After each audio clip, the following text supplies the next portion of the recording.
très curieux me concernant de connaître et d'appréhender leur point de vue, leur connaissance de l'entreprise et leur relation au monde de l'entreprise. Donc, de mon côté, l'état d'esprit, beaucoup de curiosité et d'envie d'écouter ces personnes, leurs interrogations et aussi certains points de vue.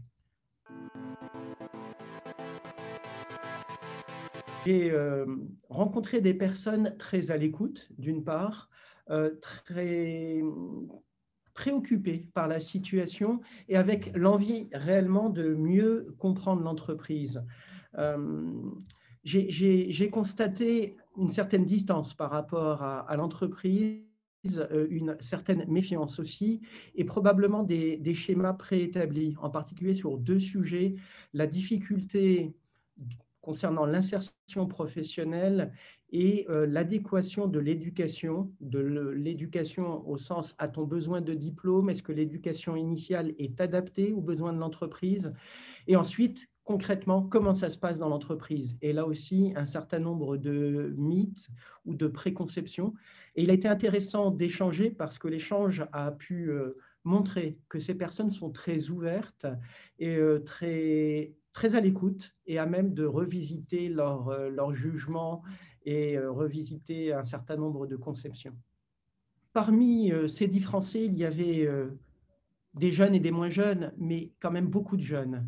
Et ces jeunes ont une conscience environnementale prononcée, on le sait tous, se posent beaucoup de questions sur l'engagement environnemental des entreprises et attendent des réponses très concrètes sur cet engagement environnemental.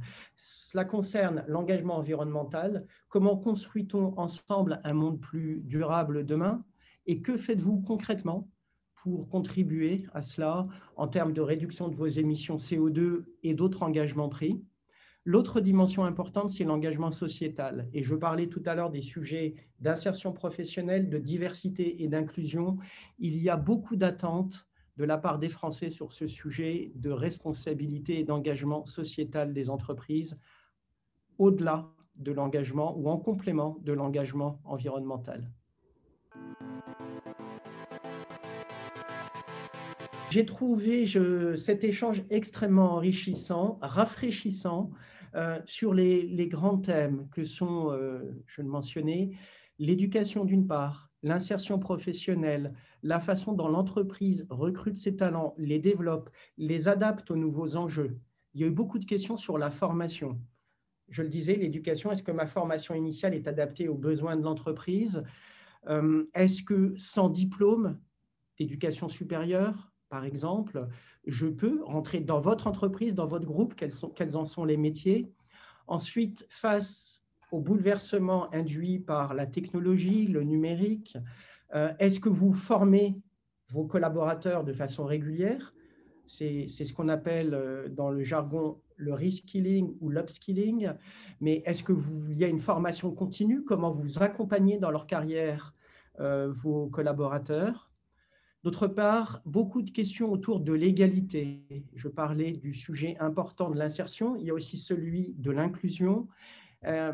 Ce sujet de l'égalité touche non seulement les hommes et les femmes, mais aussi les diversités d'origine. Je parlais de formation également.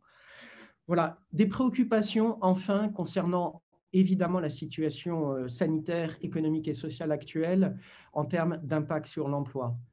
Bref, en synthèse, je les ai trouvés très à l'écoute, beaucoup d'interrogations, c'est normal, et un échange très fluide, très direct, transparent. Donc, ça a été pour moi très intéressant, utile et facile, parce que ces Français sont très, très à l'écoute et j'ai trouvé beaucoup de curiosité et d'ouverture.